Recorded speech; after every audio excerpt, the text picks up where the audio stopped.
बंदूक से निकली हुई गोली और मुंह से निकली हुई बोली वापस नहीं ली जा सकती है। मेरा यह चश्मा वापस लिया जा सकता है। तो कोचाधामन से महागठबंधन का उम्मीदवार मास्टर मुजाहिद साहब को घोषित कर दिया गया है और ये बात बीती रात को ही घोषित कर दी गई थी और मैंने वीडियो भी बनाया था, लेकिन आप लोगों ने उसमें बहुत सारे लांछन लगा दिए कि फौजी साहब आप झूठ बोल रहे हैं, ये बोल रहे हैं, फौजी होके ये कर रहे हैं, वो कर रहे हैं। भाई मेरे पास सारे ऑथेंटिक सबूत थे। यही वजह है कि वीडियो मैंने डिलीट नहीं किया, चूंकि आप लोगों की भावनाएं आहत हो रही थी। इस वजह से मैंने एक माजरत वाली वीडियो जरूर बनाई थी, जिसका मुझे अफसोस नहीं है, क्योंकि आप लोगों का प्यार ही मेरा सब कुछ है और यही प्यार की वजह से आप लोगों ने मुझ पर यह भी लगाया था कि आप झूठ बोल रहे हैं, आप लोगों का प्यार था।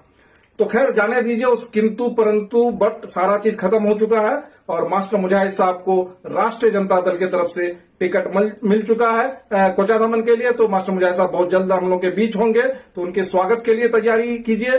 स्वागत से ज्यादा महागठबंधन को वोट देने की तैयारी कीजिए, तभी जाकर के हम राष्ट्रीय जनता दल को और मास्टर मुजाहिद साहब को जिता पाएंगे। और जाहिर सी बात है, उनके जीतने के बाद ही तेजस्वी यादव को हम लोग मुख्यमंत्री बना पाएंगे और जाहिर सी बात है कि हमको एनडीए सरकार को उखाड़ फेंकने का जो संकल्प है तभी पूरा हो पाएगा जब हम महागठबंधन के साथ होंगे। तो मास्टर मुजाहिद साहब को और उनकी पूरी टीम को, कोचाधामन के लोगों को बहुत बहुत बधाई। जय हिंद दोस्तों, मैं गुफरान आलम फौजी।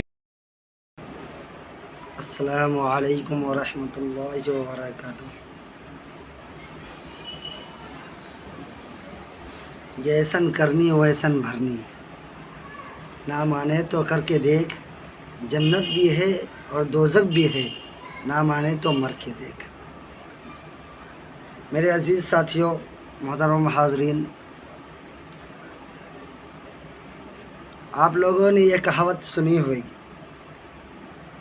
और इस कहावत को मैं आज से नहीं बल्कि जब से बचपन से मैं ये कहावत सुनते आया हूँ, लेकिन इसकी हकीकत आज मुझे पता चला है। मेरी मुराद कोचाधामन विधानसभा के प्रेजेंट विधायक जनाब इजहार असफ़ी के बारे में है कि उसने आज से कबल 2020 को एमआईएम के उम्मीदवार से खड़े हुए थे कोचाधामन के क्षेत्र से। जनाब बैरिस्टर असदुद्दीन ओवैसी साहब ने अपनी मातहत में हाजी इजहार असफ़ी साहब को टिकट दिया और उस वक्त 2020 को पतंग का बहुत हवा था, पतंग की बहुत चाहत थी, बहुत उरूज था, जिनकी बदौलत बड़ी आसानी के साथ जनाब इजहार असफ़ी साहब कामयाब हो जाते हैं, बहुत सारे मतों से कामयाब होते हैं। होता ये है कि जीतने के 1-2 माह भी नहीं गुज़रता है, जनाब इजहार असफ़ी साहब एमआईएम को धोखा दे करके, उसको फ़रेब दे करके और उनके विश्वास को, जनाब बैरिस्टर असदुद्दीन ओवैसी के विश्वास को घाट करके आरजेडी में शामिल हो जाते हैं।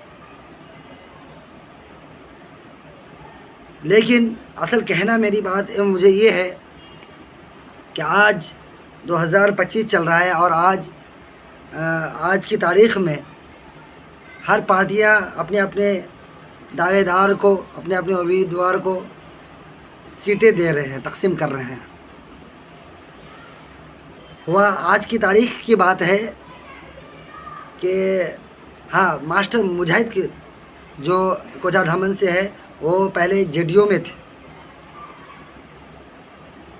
तो हुआ ये है कि मास्टर मुजाहिद साहब जेडीयू के जो बड़े अध्यक्ष हैं जनाब श्री नीतीश कुमार साहब, उसने मुसलमानों के जो बिल हुआ वक्फ़ कानून की बिल, उसमें नीतीश कुमार ने कुछ नहीं बोला, कुछ आवाज़ नहीं उठाया, जिनकी वजह से मास्टर मुजाहिद ने उनको इस्तीफ़ा दे दिया, उस पार्टी को इस्तीफ़ा दे करके आरजेडी में शामिल हो गया। अब कोचाधामन में 2 उम्मीदवार हो गए, 2 दावेदार हो गए सीट के, एक मास्टर मुजाहिद साहब जो ये जेडीयू को छोड़ करके आरजेडी में शामिल हुए, और दूसरा जो अभी एमआईएम को छोड़ करके जनाब इजहार असफी साहब जो आरजेडी में चले गए थे, वो जीते हुए थे, विधायक थे।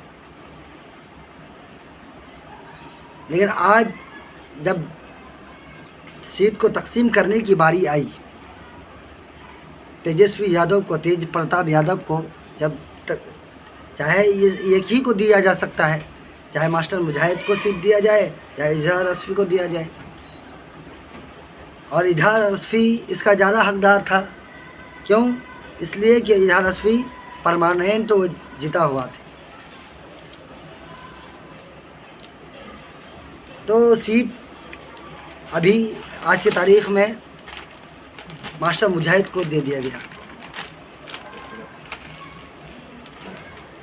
तो मैं यही बात कहना चाहता हूँ कि जैसन करनी वैसन भरनी।